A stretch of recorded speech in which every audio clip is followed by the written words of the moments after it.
Kate, I'm sorry, but Ethan wants to marry Emily. So I need you to divorce him. Excuse me? I'm going to need you to explain what on earth you're talking about.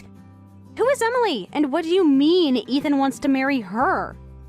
Ethan's been torn between you and Emily for a while now. But he finally made a decision. He chose Emily. So let me make sure I've got this straight. Ethan has been cheating on me, and now that he's chosen his affair partner, I'm just supposed to bow out and give him a divorce. And let me guess, you expect me to pack up and leave the house I bought, the $2 million house I paid for, so he and his new wife and kid can move in?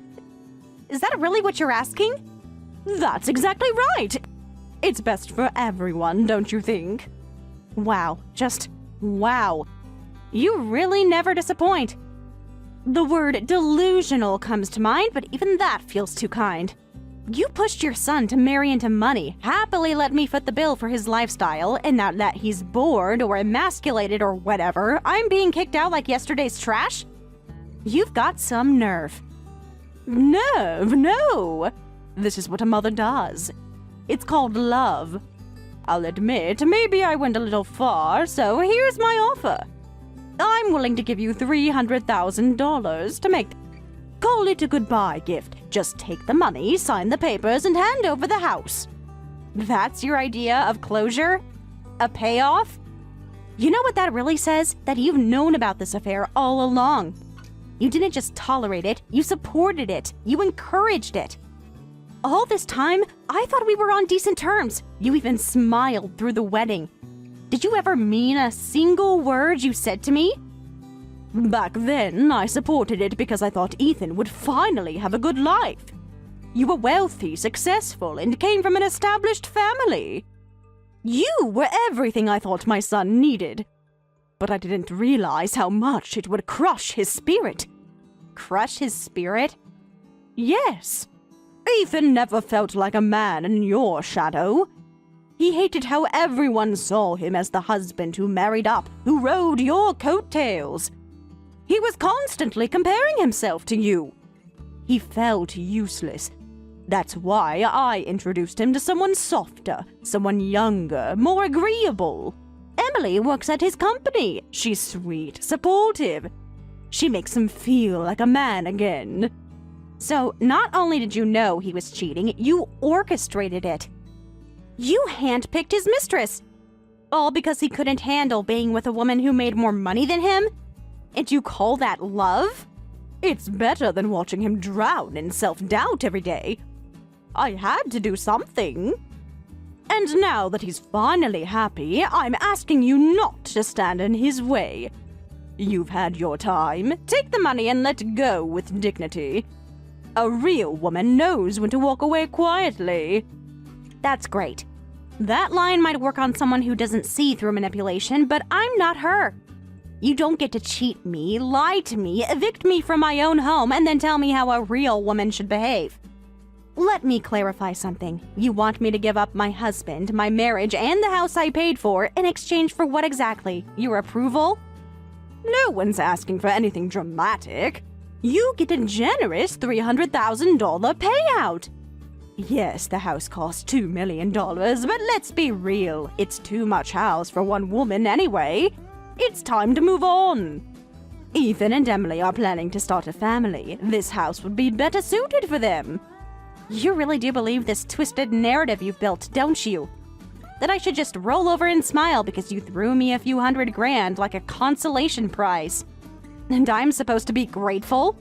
Gratitude would be appropriate, yes. You still come out of this better than most. Unbelievable. You're right about one thing. This house is too much for just one woman. But I won't be the one leaving it. You can take your hush money and offer it to someone who doesn't see through your manipulative, greedy nonsense. Kate, don't be foolish. You'll lose everything if you fight this. No, Alice. I already lost everything the moment I walked into a marriage where I was nothing more than a financial plan. But I won't lose me. And if Ethan wants this divorce, he can come and ask me himself. Until then, I'm not moving a single box. You're making this harder than it needs to be. You made this hard the second you picked his side over truth and decency. You enabled your son to cheat. You covered for him. You planned the whole betrayal and now want to call it a fresh start. You don't get to wrap selfishness in the name of maternal love and expect applause. I'm trying to protect my son. Then I pity him. Because a man who hides behind his mother to escape accountability is not a man worth protecting. Good luck with your shiny new daughter-in-law. You're going to need it.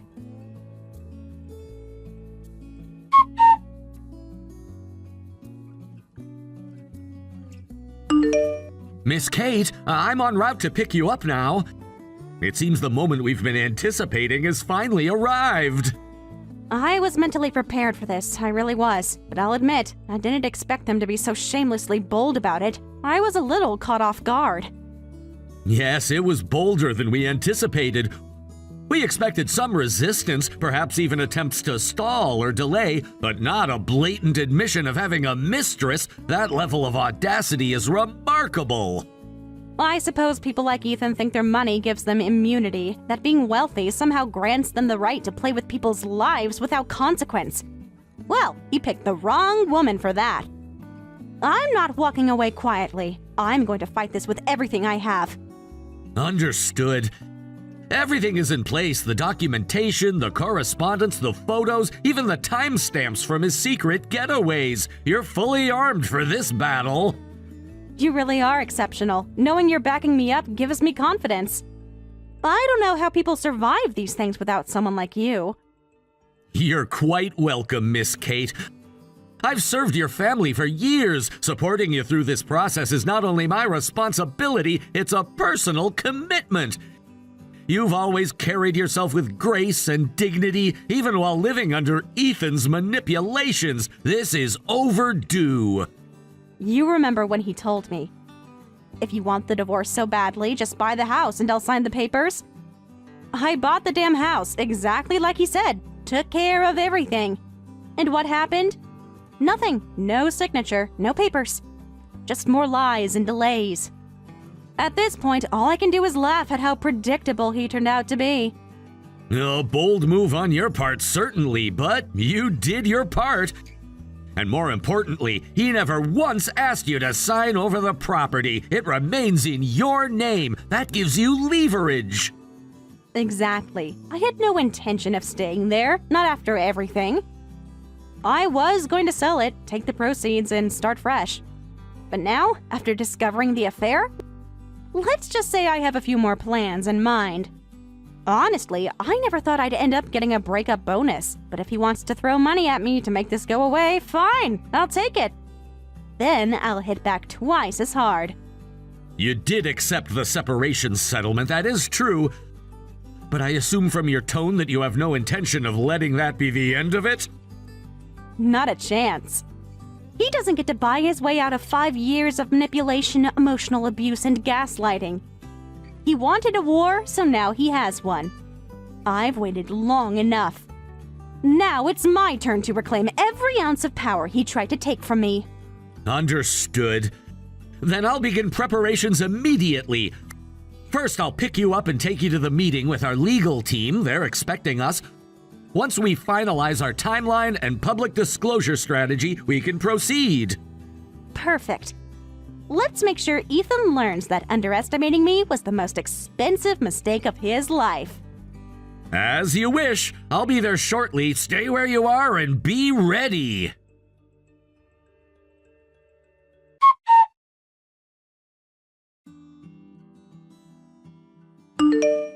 Kate, I've just found out that Ethan has blocked me. He won't return my calls, won't respond to my texts, nothing. So could you pass along a message for me? I filled out my part of the divorce paperwork. I need him to complete the necessary sections. Oh, how surprising. You're being very cooperative all of a sudden, aren't you? I honestly expected you to fight a little more, maybe try to guilt trip me or throw a last-minute tantrum, but look at you acting all calm and mature. I'll admit, I didn't see that coming. Don't get cheeky. You're not planning something, are you? Because the last time you were this agreeable, we ended up with a plumber's bill that wasn't ours. Not at all. If anything, I'm just tired. This entire relationship has drained me. I gave everything I had, and in the end, I still wasn't enough for Ethan. He discarded me like I was disposable. That hurts more than I care to admit. But I'm ready to move on now. The sooner we get this divorce finalized, the sooner I can stop holding my breath. And Ethan? I'm sure he's eager to start a new life with his shiny new companion. So, if playing the role of a graceful ex-wife makes this easier, I'm more than willing to do that, for everyone's sake. Well, that's surprisingly noble of you. You're taking this better than I expected. I thought there'd be more resentment, more theatric. But if you're really letting this go, then maybe we can actually get through this without bloodshed. Thank you. That means a lot coming from you. There's just one small thing I'd like you to help with before we finalize everything. It's a document. I'd appreciate your signature on it. A document? What kind of document? That isn't one of those sneaky post-nup tricks, is it? Not at all. It's simply something to help avoid any future disputes about the division of assets. You know how messy those conversations can get. I figured it would be best for everyone's mental health if we put some ground rules in writing ahead of time. This isn't going to be some one-sided agreement that benefits you and leaves Ethan with scraps, is it? I'd never do that. Let's be honest, both Ethan and I brought a lot into this marriage individually.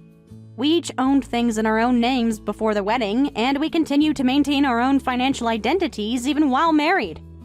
All I'm suggesting is a written agreement that says, any assets in one's individual name remain with that person after the divorce.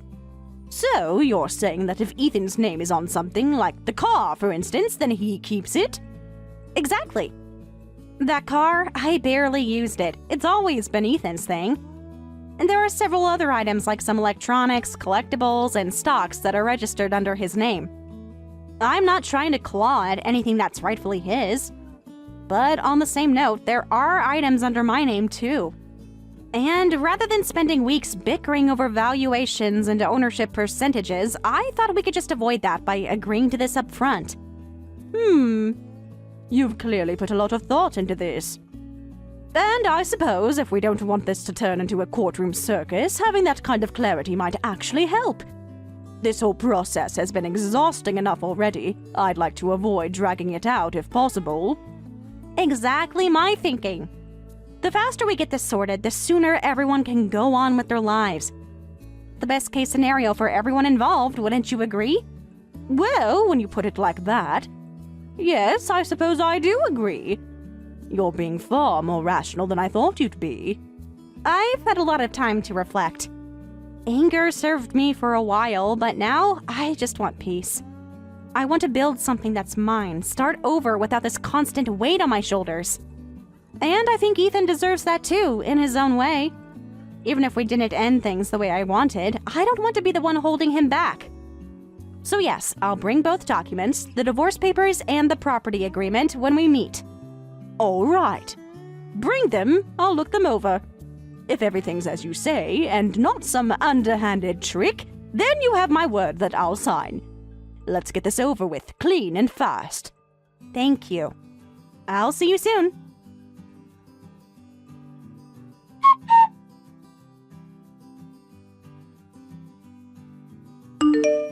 Miss Kate, I've had her sign the document.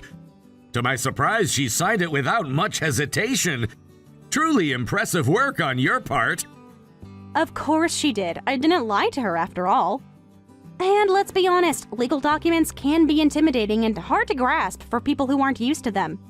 So I broke it down in a way that even she could understand. Simple terms, no confusion. I see. You anticipated her reaction perfectly.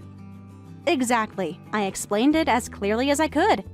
That all issues related to asset division and compensation would be decided through lawyers. And that all personal belongings would remain with the individual whose name is on the ownership. No ambiguity, no loopholes. She agreed to it after that. She seemed pleased about getting to keep the car. Let her have it. That car is nothing more than a consolation prize. Think of it as a farewell gift for her loyalty to Ethan's lies. Your strategy is flawless, Miss Kate. You've stood your ground without resorting to underhanded tactics, yet your opponent has been boxed in completely. It's poetic justice. After everything I endured for the past 5 years, I think I deserve a little poetry. What really amazes me is how easily she agreed to exclude all personally owned property from division. She signed away her leverage without even realizing it. Drafting that clause in advance was a stroke of brilliance. It's truly an honor to serve someone with such foresight. And I'm lucky to have someone like you by my side.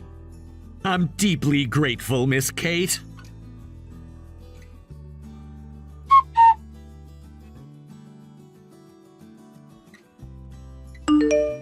Hold on just a minute. That so-called negotiation yesterday, you tricked us, didn't you? I didn't trick anyone. That meeting was held in the presence of legal counsel on both sides. It was an honest, structured conversation, completely fair and within the bounds of the law. Don't play innocent with me. I'm talking about the house. You're planning to steal it from us, aren't you? You've got your eyes on the whole thing. Steal? There's no theft involved here. The house is legally under my name. Your words during the meeting made that very clear. You agreed, quite confidently I might add, that anything registered under someone's name was their rightful property, free to be dealt with however they choose. But wait, wasn't it Ethan who bought that house? I mean, he paid for it, didn't he?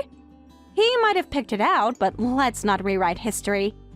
He handed over the entire purchasing process to me. Every document, every form, every signature. He didn't lift a finger. And as a result, the deed, the mortgage, and every official record have my name on them, not his. That's ridiculous. I don't believe it. Then feel free to confirm it with him. You're with him right now, aren't you? I was just speaking with him minutes ago. Ask him yourself.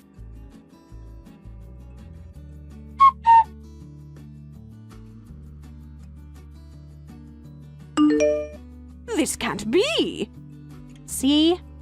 He gave the order and expected everything to just magically become his. He never even thought to check the paperwork. That's not ownership. That's arrogance.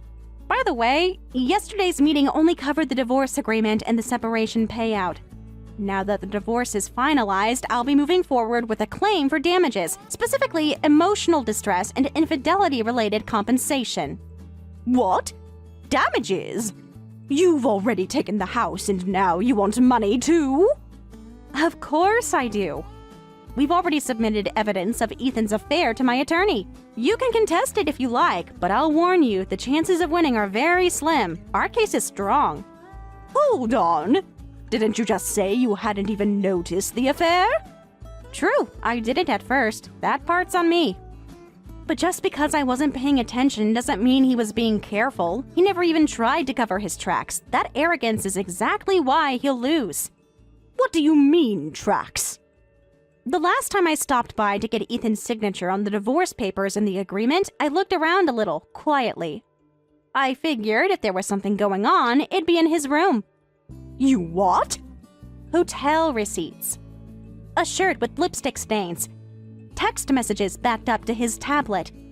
I found plenty, more than enough to prove what was going on. I was naive not to see it sooner, but I'm not blind anymore. We have everything we need. But we gave you a separation payment. Doesn't that count for something? That was your idea, not mine. That payment was meant to sever the personal connection, not clear Ethan of wrongdoing. Nowhere in the agreement did I waive my right to pursue damages. If you think I'm out of line, feel free to have your lawyer contact mine. Just don't expect me to back down. You taught your son that he could treat people like tools. I'm here to teach him that actions have consequences.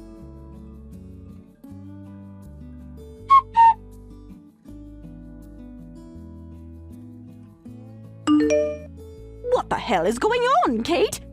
I just got a notice from the real estate company telling me I need to vacate the house. Well, that makes sense.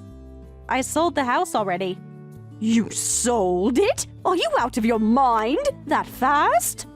Yes, I did. That area has become a hotspot for buyers, and the market value went up significantly. I was always planning to sell after the divorce anyway, just needed the right buyer. And it didn't take long, since I intentionally bought in a high-demand area to begin with. Wait a minute. Are you telling me you planned all this from the start? Of course I did. I knew I was going to divorce Ethan eventually, but you and your son made such a fuss about us having to buy a home, acting like it was some kind of proof of commitment. So I went ahead and bought it, but let's not forget I paid for it. And before you start complaining, you signed off on all the paperwork yourself. You knew exactly what the terms were. This is betrayal.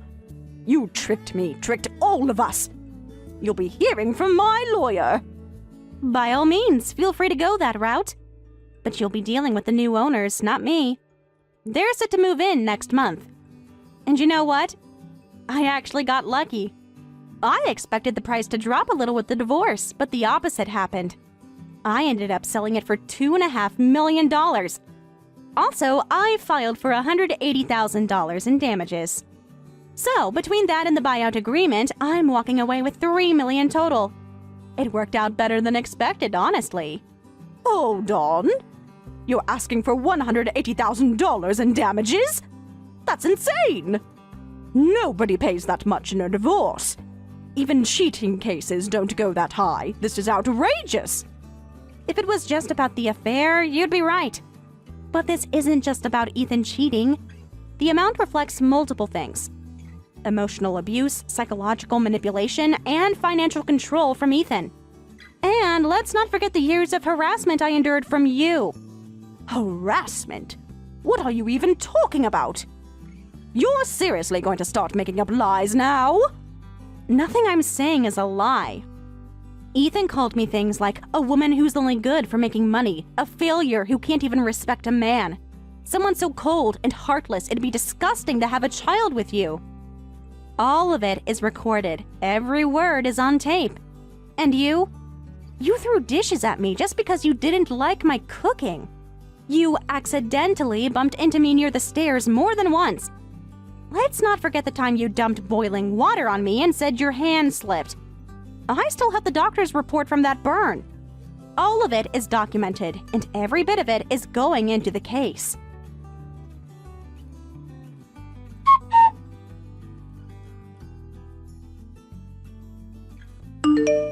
Miss Kate, I'm ready to report the results of the investigation.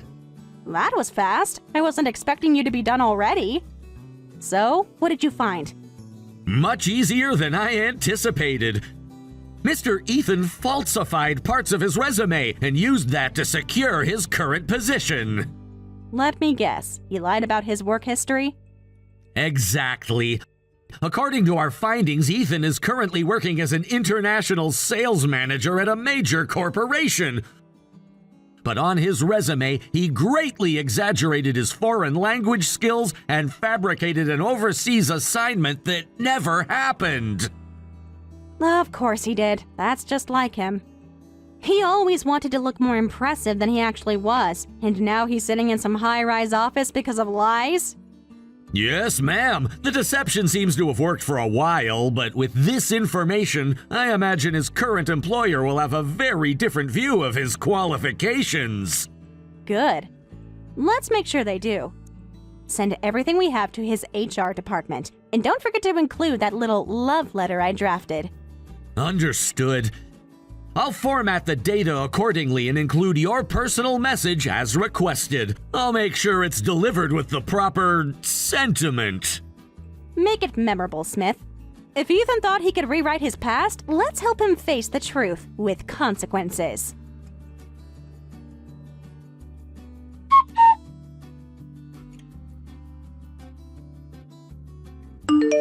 Kate, I can't pay the settlement right now. I just don't have the money. Things have been really difficult financially. Not surprising. Ethan just got suspended from his job. That probably threw a wrench into your little support system, didn't it? Wait, how do you know that? What did you do? I reported him. I sent his company the photos and videos I had of him hooking up with his junior coworker, along with a detailed explanation of how he violated their company's ethics policy by having a relationship with someone under him. So you're the reason he's suspended? No, his behavior is the reason. I just made sure the truth came out. And, in case you're wondering, I also included details about his fake resume. The company now knows he made up foreign work experience and exaggerated his language skills. You ruined his career. He ruined it himself. He lied. He cheated. And you defended him every step of the way. So don't act shocked now. This is what accountability looks like. You're cruel.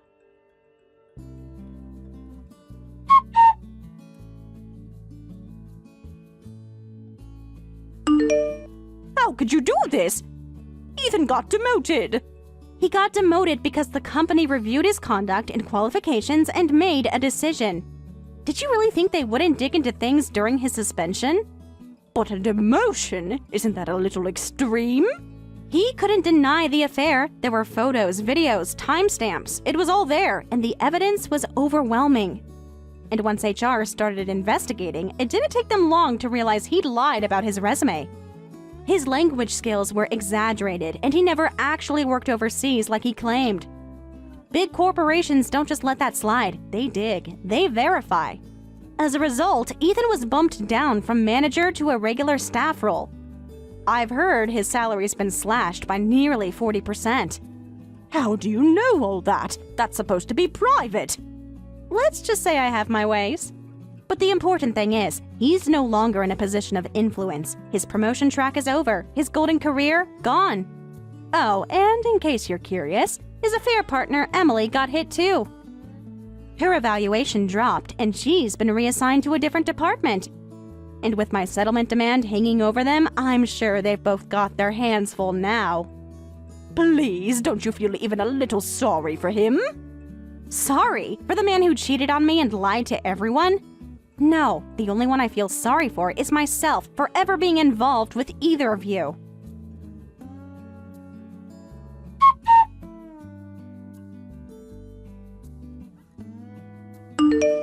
You got the relatives on your side too? Of course I did. I figured you'd run into them at some point, so I made sure to get ahead of it. What are you talking about? I told them the truth. That you tried to take over a $2 million house that wasn't yours, and when that didn't work, you offered me $300,000 to leave quietly. You had no right. Now they're calling me shameless. Some even said they're cutting ties with me completely. Well, a lot of those relatives work for companies tied to my parents' business. Continuing to support you could put their own jobs at risk. So they made a choice. They chose to protect themselves and drop you. We can't live like this. Ethan's income has already taken a big hit, and things are getting tighter by the day. That's not my problem. If you're struggling, maybe it's time you got a job instead of begging people to save you. Crying about it won't change anything if you're not willing to work for it. Oh, and one more thing. Tell Ethan that if he still can't come up with a full settlement all at once, I'll accept monthly payments, but they'll come with a 15% interest fee. 15%? That's right. If he wants to stop the bleeding fast, one lump sum would be his best option. Assuming you two have any savings left, which I doubt.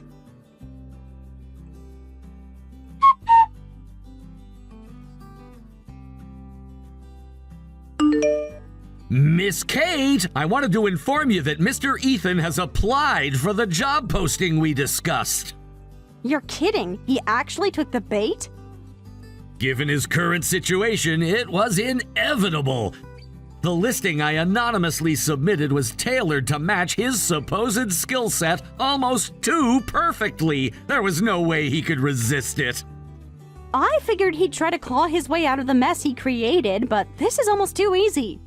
He really thinks this is his chance to turn things around. Too bad for him, it's not. Smith, I'll leave the rest to you. Understood. I'll proceed as planned. Everything will be handled discreetly.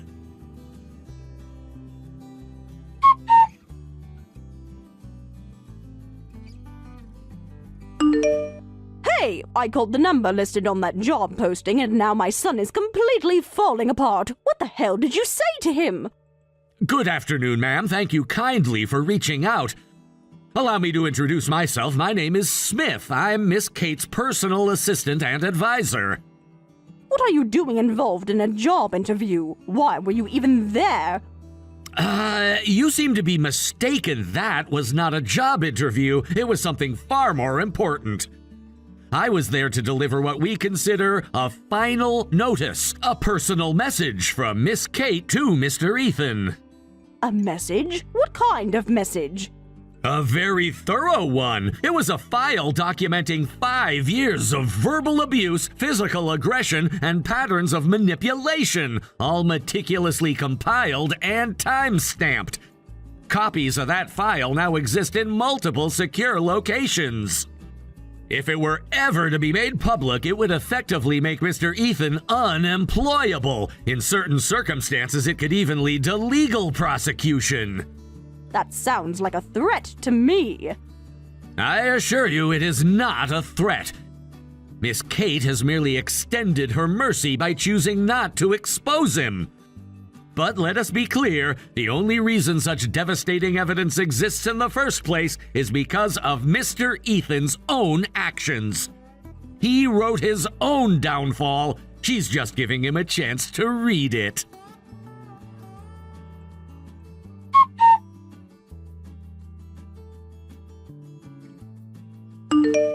Please, something's wrong with Ethan. He's not the same anymore. He's completely falling apart. I'm scared for him. Can't you do something? Do what exactly? Clean up after him again? Rescue him from the consequences he's created? He tried to repay you. That's why he got involved in that terrible plan. He thought if he could come up with the money fast, it would fix everything. But it didn't work, and now the debt is worse. I even went out and got a job. I'm working myself to the bone. 2 jobs, actually. I get home aching and exhausted every night, but it's not enough. It's never enough. We're drowning. Then why don't you ask his new wife for help? Or is she too busy scrambling to pay off the settlement and legal fees from the fallout of their affair? Kate, please. I know how this looks. I know mistakes were made. Ethan was wrong. I was wrong too. But he's still your ex-husband. He was a part of your life. Doesn't that mean anything? No, it doesn't. Not anymore. He gave up any right to kindness from me the moment he chose lies over love, control over compassion. And you enabled it. You defended him. You told me to stop being dramatic. You said I should be grateful he provided for me, that I was lucky. I didn't understand then. I see it now, but it's too late, isn't it? He's broken, Kate. I've never seen him like this. He walks around like a ghost. Some days he barely speaks. I know what we did was unforgivable, but please, just tell me what we're supposed to do. You're supposed to live with it. For 5 years, I was the one left in pieces. 5 years of being ignored, dismissed, belittled, manipulated. I questioned my own sanity because of how carefully he twisted the truth. And you watched. You chose not to see. So here's what I'll say. If you want sympathy, wait 5 years. 5 years of struggling, of lying awake at night, worrying about money, about your future. 5 years of being told it's your own fault and no one wants to hear your side. 5 years of silence and shame. Then maybe, just maybe, I'll be ready to hear your apology. You really won't help. Not at all. No. You made your choice when you turned your back on me. Now you get to live with it.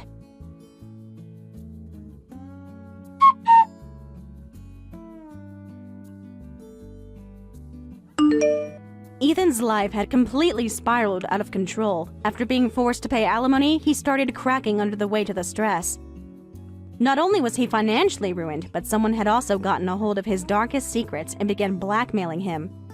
The constant fear of exposure kept him awake at night. His nerves were frayed, his judgment unstable. Then came the final blow, trouble with the woman he had cheated with. Their affair had been built on lies and manipulation, and it was only a matter of time before that foundation crumbled.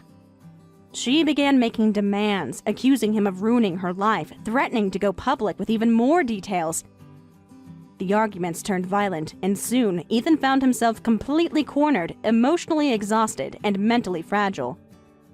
That's when he finally broke. He lost touch with reality, unable to cope with everything collapsing at once. Alice tried desperately to take care of him. At first, she thought it was just stress, something that would pass if she kept him safe and fed.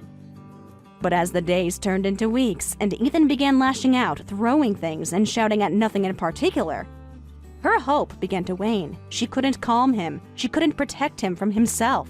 And worse, she couldn't keep the outside world at bay. Debt collectors began showing up at their door, pounding on it at all hours, demanding repayment for the money Ethan had borrowed but squandered. Some shouted threats, others left notices or called relentlessly. Alice, once so proud and composed, now trembled with every knock, every ring of the phone. She stopped answering. She closed the blinds, but that didn't make it go away. The fear crept into her bones. She wasn't sleeping, she wasn't eating. Watching her son fall apart and being powerless to stop it slowly chipped away at her sanity too. Eventually, something had to give, and it did. It was Smith, of all people, who took pity on them. Despite everything Ethan and Alice had done to others, despite all the pain they had caused, Smith still chose not to let them destroy themselves in silence. Maybe he thought it was justice. Maybe he thought it was mercy. Either way, he gathered all the evidence he had, including Ethan's threats, the forged financial documents, and the messages that tied Alice to the cover-up, and handed it all over to the police. Ethan was arrested first. When they came to the house, he didn't even fight it. He was in a daze, muttering nonsense under his breath. The police officers handled him gently at first, as if they were detaining a lost child. Alice, however, was more resistant. She screamed at them, told them they were making a mistake. Tried to slam the door shut, but the officers didn't budge.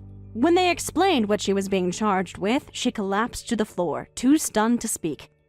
They were both taken into custody that day, and ironically, that was when things finally quieted down. It was almost cruel. How peace came only after everything had fallen apart, but it was also poetic in a way. They had spent years manipulating and exploiting others, thinking they were clever enough to get away with it forever.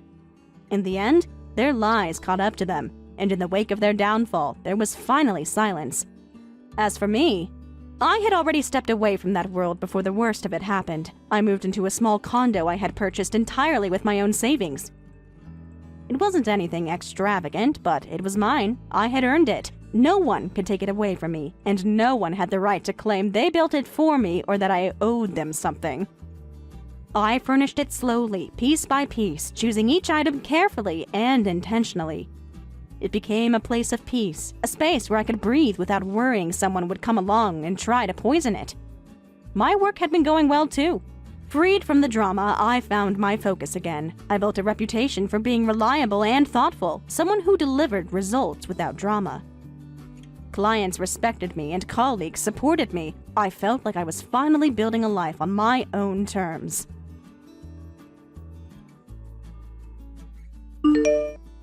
Willow, I need to ask you something. I want a divorce. What? What are you suddenly talking about? I have my reasons, and it really has to be now. Please understand. No, I don't understand at all. Are you kidding me? Listen, we've been trying to conceive for a while now. It's only been 2 months. Yeah, but I heard other people managed to get pregnant in just a month, so I started thinking maybe this isn't gonna work for us. There are individual differences, you know. Taking other people's experiences as a standard isn't realistic. Stop trying to dodge the issue. What? You're infertile, aren't you? That's why we can't have a kid. I've always said I wanted children, so why didn't you tell me? It's practically fraud. Wait, I haven't been diagnosed with anything like that. I don't know what you're talking about. My grandfather has terminal cancer, and he doesn't have much time left. He always dreamed of seeing my child, and I want to grant him that wish. That's why I can't stay with you anymore. What? That's the first I've heard of this. I didn't want to worry you, so I kept it to myself, but the clock is ticking. You understand how I feel, don't you? Even so, asking for a divorce over this, your priorities are completely skewed. If it's bothering you so much, I'll go get tested, but calm down for a second. Stop stalling for time! You're such a desperate, pathetic woman! A woman who can't have kids is defective anyway! You probably couldn't get married without deceiving someone, could you? Stop clinging to your status as my wife! It's disgusting! I don't need trash like you in my life anymore. What are you even saying? Do you not realize how offensive you're being to women who struggle with infertility? You are the worst. Fine, I'm done. Can't believe this is who you really are. I'll divorce you, and I'll leave immediately. That's great! Ha! I left the divorce papers on the table in the living room, so just sign them and get it over with. Women who can't have kids are just useless to society. Later, loser! Cry all you want by yourself!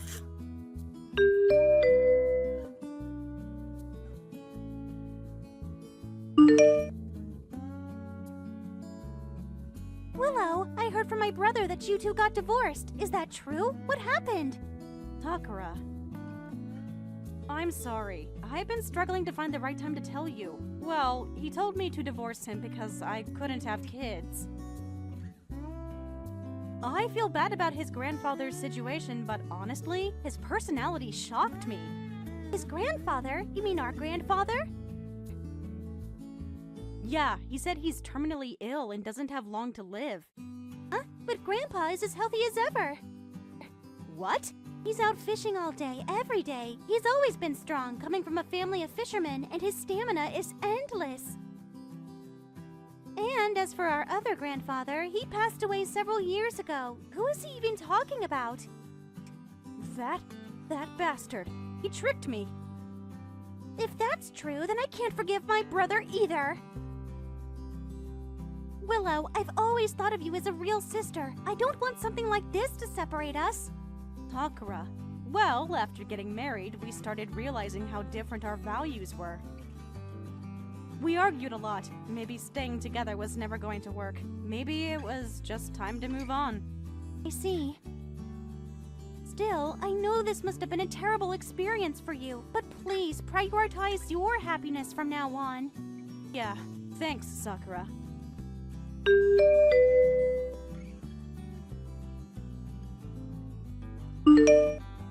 Hey, how's it going? What now? The one time you decide to reach out, it's for this? I should have blocked you. Wow, still so hung up on me, huh?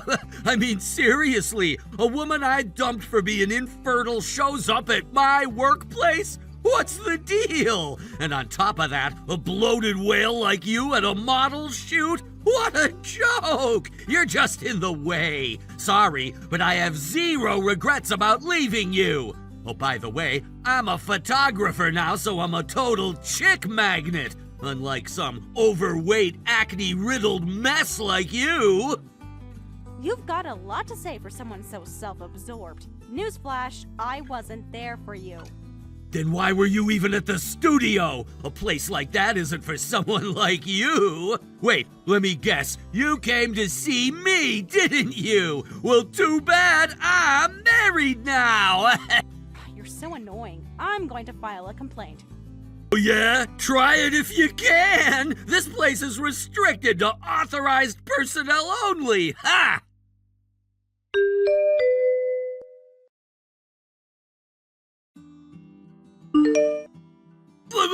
What? Why is the CEO of a major company here? What's going on? Who even are you? Oh, didn't I mention? I'm a maternity model. What? I'm here as part of a company interview. They're spotlighting me as a representative for working mothers.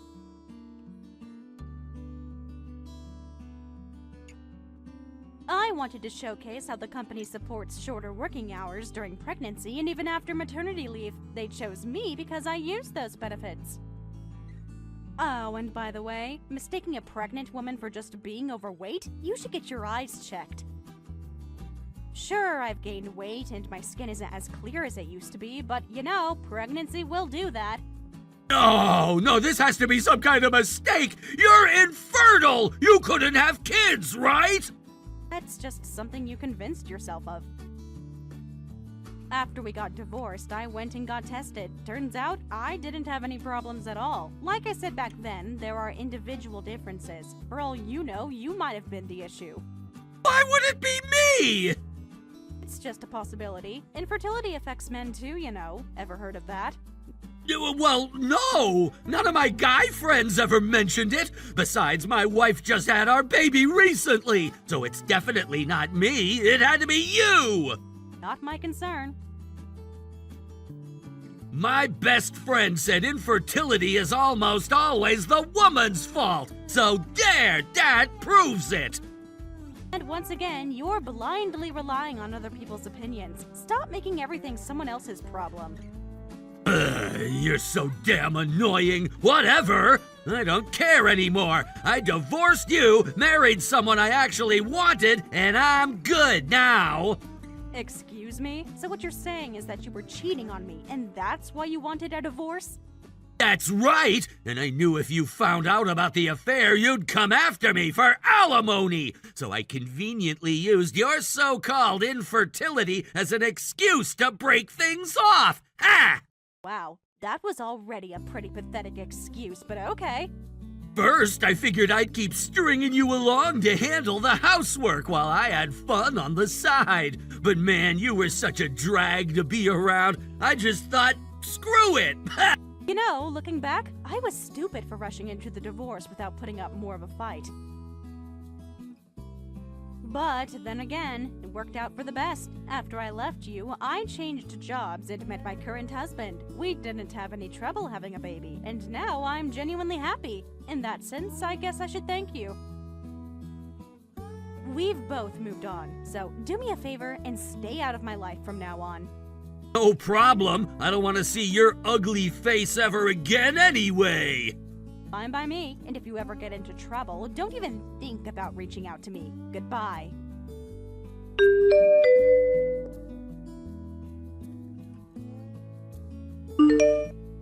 Baxter, what is the meaning of this?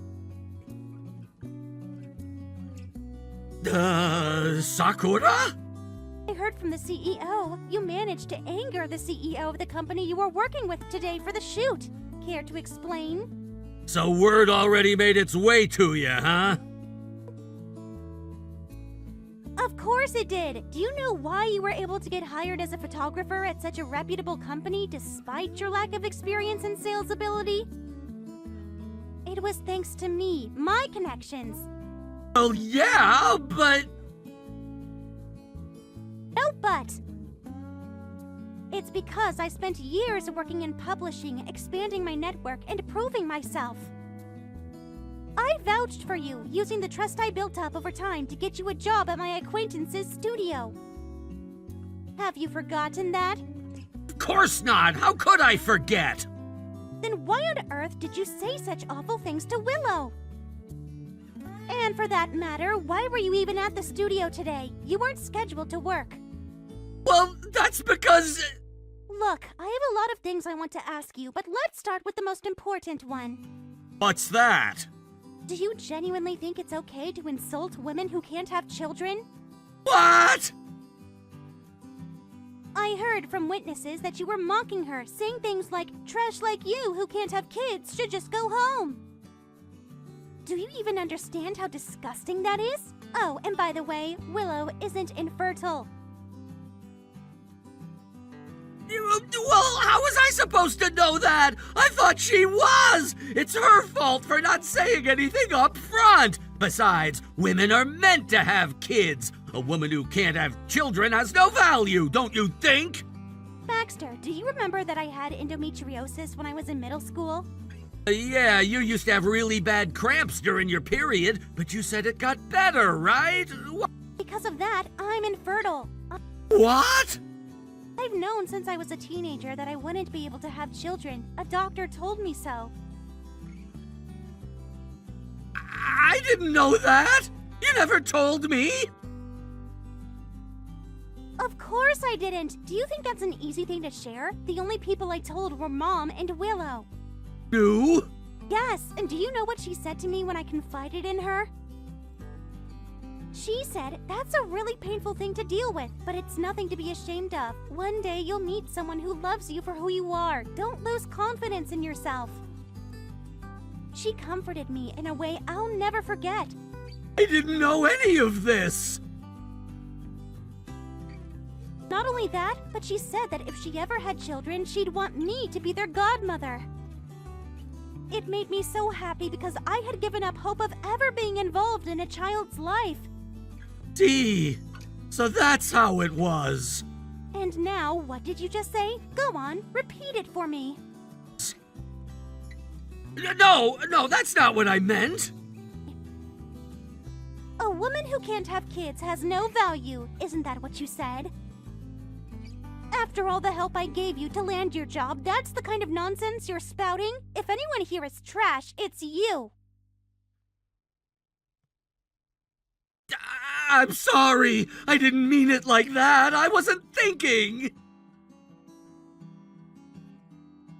Then explain it to me. What exactly were you thinking when you said such awful things? I was just trying to get Willow to hate me on purpose, that's it! I wanted to push her away, so I said those things to make her angry. I swear I wouldn't say that to any other woman! Do you seriously expect me to believe that? You stood there in a professional workspace and openly insulted her. And even if it was just Willow, that doesn't make it okay. You're unbelievable. You know what? I've made my decision. Decision? What decision? You're fired, effective immediately. What? Fired? Obviously, you insulted the wife of the CEO of the company we're working with. Do you realize how badly you've jeopardized future business relationships? Wait, the CEO's wife? Don't tell me! Yes, Willow. No way! Willow is an incredibly capable and dependable person, and the new CEO, who's known for being easygoing, fell in love with her no-nonsense attitude. She works for that company and happens to be married to the CEO. You gotta be kidding me! There's no way! Oh, it's true. And thanks to your little stunt, you've tarnished not just the studio's reputation, but mine as well. Do you have any idea how devastating it would be for the studio if we lost trust from a major corporation like theirs? You've left us with no choice but to cut ties with you. You can't just fire me out of nowhere! This is so unfair! If I lose this job, I have nowhere else to go! I won't accept it! Some shame, Baxter. After all the damage you've done, you still have the nerve to make it about yourself? I have to think about myself! What else can I do? Why don't you at least start by apologizing to Willow? You've never once apologized to her, not even after all the lies you told her about your grandfather and the cruel things you said when you divorced her. You're right. If I apologize, maybe she'll forgive me. If she does, this whole mess will blow over. Excuse me? Do you even hear yourself? You're unbelievable. Thank you, Sakura. That's exactly what I'll do. I'll go apologize to Willow right now. Then everything will work out. Are you seriously this delusional? How pathetic can you get? You're disgusting. I'm done with this conversation. Good luck digging yourself out of this one. Oh, and good luck explaining things to your new wife, too. You're going to need it.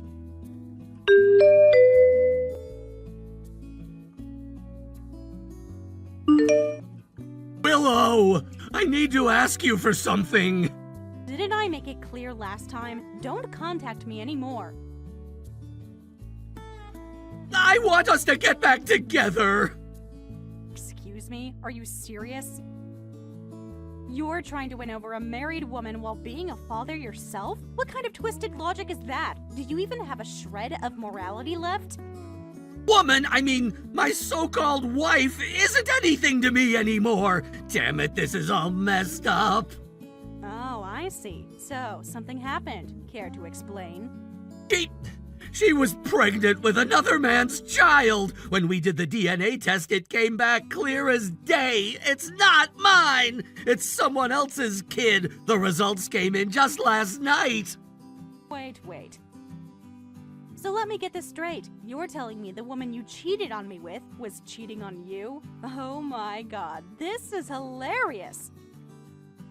You ended up being just another one of her flings? Honestly, the stupidity here is mind-blowing. Did neither of you ever think with your brains instead of, well, you know? But tell me this, why did you even do a DNA test in the first place? Was there something specific that tipped you off? Well, it's just that the baby didn't look, white enough when it was born. The more time passed, the more suspicious it got. So I figured I should confirm things just in case. Oh my god, are you kidding me? A foreigner? So even from the start, it was obvious. That's rich. This whole situation is absurd. I'm being serious here. Do you think this is easy for me? Thanks to all this, I can't trust women anymore. I'm done with them. But as a man, I still want to have kids. So you're the only one I can turn to. Wow. Just wow. Let me remind you, I'm married now. And pregnant. You need to stop. Matter? We were once husband and wife. Doesn't that mean anything to you? How can you abandon me when I need you the most? Which part of you're out of your mind are you failing to grasp? I honestly thought you'd contact me to apologize for your behavior yesterday. But no, you've somehow managed to disappoint me even further.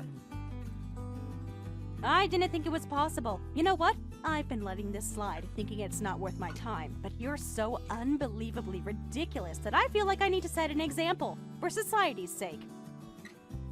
You need to be crushed. Wait, what do you mean? What are you planning to do? For starters, I'm filing a claim for alimony for the infidelity. What? But we're already divorced! That doesn't make any sense! It's entirely possible to claim damages even after divorce. Wow, you really didn't know that, huh? No wonder you were so brazen about it. You're kidding! By the way, have you told your family about the DNA test results yet? There's no way I could bring that up! Luckily, my parents live far away, so they haven't seen the baby yet.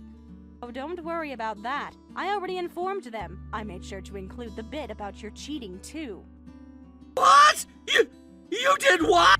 Oh, and I also asked Sakura to let your grandfather know. He should be getting the full story as we speak.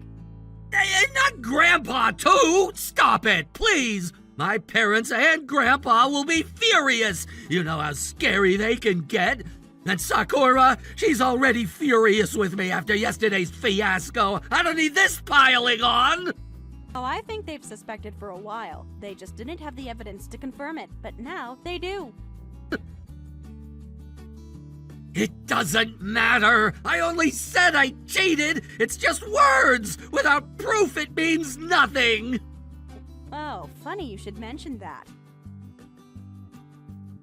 After yesterday, I spoke to Sakura, and she dug up quite a bit through your coworkers. Turns out there was plenty of evidence you were unfaithful long before our divorce. What? Apparently, you'd been hiding an overnight bag and gifts for your mistress in your locker at work. So, when you dropped by the office that time, was it just to pick those up? Even know about that? Wait, aren't you still living with the woman you cheated on me with? Does that mean, oh my god, are you cheating on her now too? Unbelievable. You're a joke. Thanks for confirming that, by the way. This conversation is more than enough evidence. You're doing all the work for me.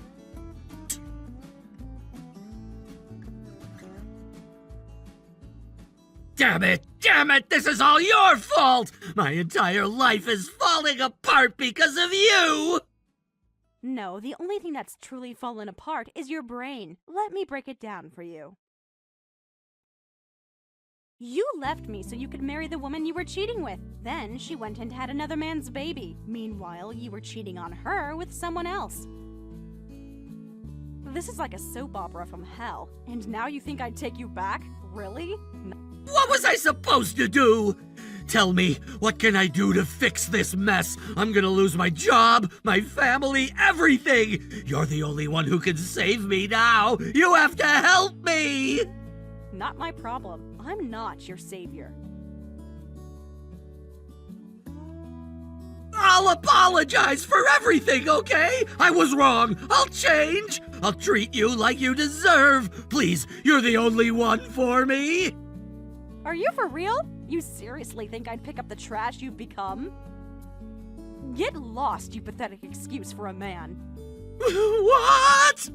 I don't ever want to see your face again. Oh, and just so you know, I'm forwarding this entire conversation to my boss. Remember my husband? Yeah, he'll be seeing this. Don't count on having a job tomorrow. Wait! No!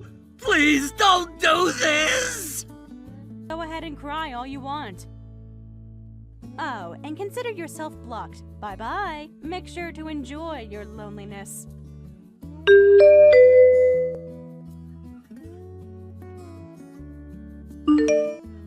Willow, I heard you had your baby. Congratulations! Thank you, Sakura.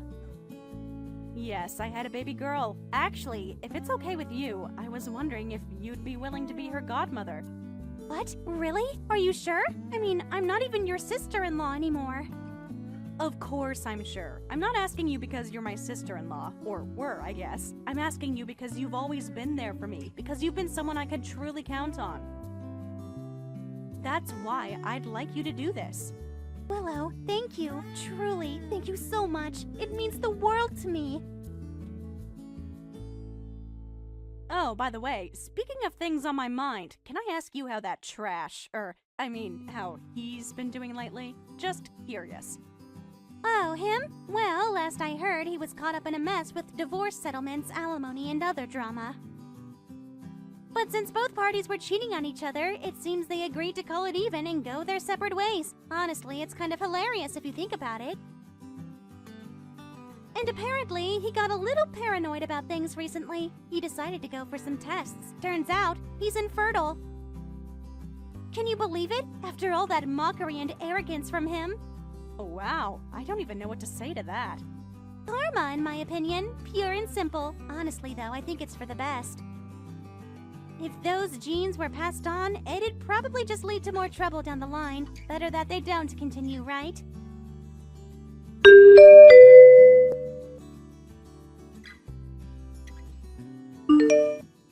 The scene at the filming studio was, without a doubt, a chaotic and noisy one. Imagine the shock when a man who had not only insulted his wife, but also dared to appear in front of everyone asking for reconciliation. His actions were not only a shock to his wife, but to everyone in the studio. It was a public disgrace. His audacity in showing up, demanding to be taken back after everything that had happened, was truly shocking. No one could have predicted that he would go to such lengths. However, the most natural response came from the husband, who was also the president of the company. His anger was immediate, and it was intense. No one could blame him for feeling furious. After all, his dignity and the dignity of his wife had been severely wounded in front of so many people, all because of the man's blatant disregard for their relationship. The fact that he was the president of the company made his anger even more understandable. As the leader of the company, he was not only personally affected by the situation, but also professionally humiliated. He had a reputation to protect, and this man's appearance demanding reconciliation was an affront to that. To make matters worse, the situation in the studio didn't help him either. His behavior after the incident led to him being ostracized by the employees. They couldn't stand him anymore. He had once been the figure they respected as the head of the company, but now he had become the person they couldn't bear to be around. He was a walking embarrassment. His attempts to salvage the situation by reaching out to his superiors only made matters worse. The company's leadership completely distanced themselves from him. They refused to give him any work, any assignments. It was as though they were trying to push him out as much as the employees had already done. The tension between him and the rest of the company escalated, and soon he had no choice but to leave. It wasn't a resignation he chose out of his own free will, but rather a forced exit, one that had been dictated by the circumstances and the overwhelming negativity surrounding him. He had no other options but to resign, and even then, his departure felt like a humiliating expulsion from the company. The company's dismissal of him wasn't the only blow he received, however. The situation at home wasn't any better. His parents, who had once been supportive of him, had grown suspicious of his infidelity long before the scandal at the filming studio. They had their doubts, but they had held off on confronting him, perhaps hoping it was just a passing phase. But now, with all the details coming to light, they could no longer ignore the truth.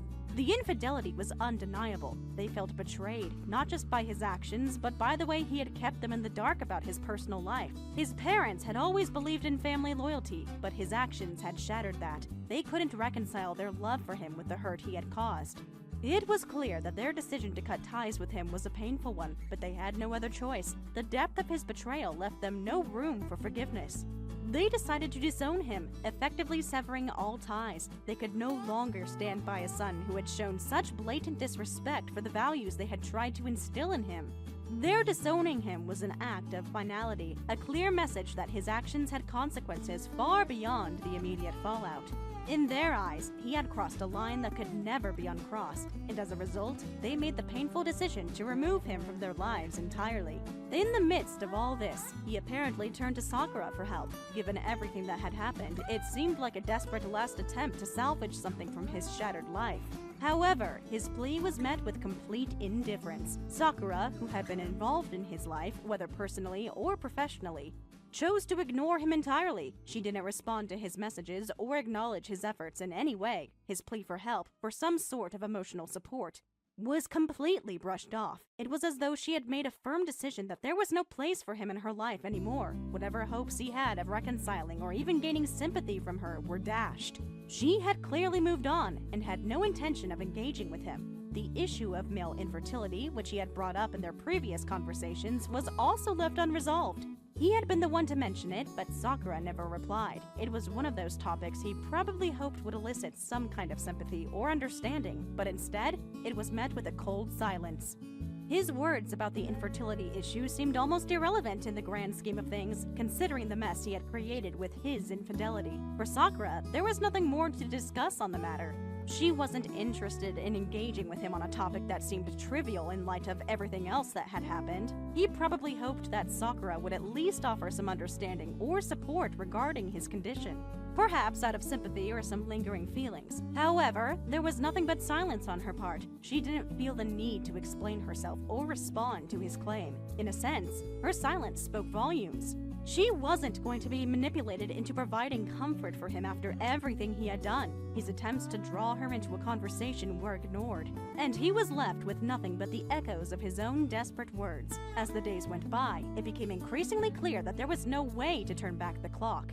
His attempts to salvage his relationships, whether with his wife, his family, or even Sakura, were futile. His actions had left deep scars, and no amount of pleading or apologies could fix the damage he had caused. His infidelity had fractured the trust and respect of everyone around him, and the fallout from his behavior was widespread. There was no coming back from the betrayal. The damage was too extensive. It wasn't just the scandal at the studio or the breaking of family ties that caused the irreparable rift. It was the cumulative effect of his actions over time. The lies, the deceit, and the manipulation had all added up to this point, and there was no way to undo what had been done. There was, however, one person who had not severed ties with him, his grandfather. Unlike the rest of the family, who had distanced themselves completely from him after everything that had happened, his grandfather refused to give up on him. He was the only one who, despite the betrayal, chose to keep him close, but how he did so was rather unusual. Rather than offering any form of emotional comfort or support, his grandfather took a different approach. Under the guise of monitoring him, his grandfather brought him in, almost like a ward, and took him aboard his fishing boat every day. This was no ordinary fishing trip either. It was a rather grueling and demanding routine, as his grandfather was involved in the tuna fishing industry, which could be incredibly labor-intensive. It seemed that the grandfather, despite his advanced age, was still working hard every day. From what I heard, he was still out there fishing for tuna, a task that required a great deal of physical effort. What struck everyone, though, was that his grandfather was no young man.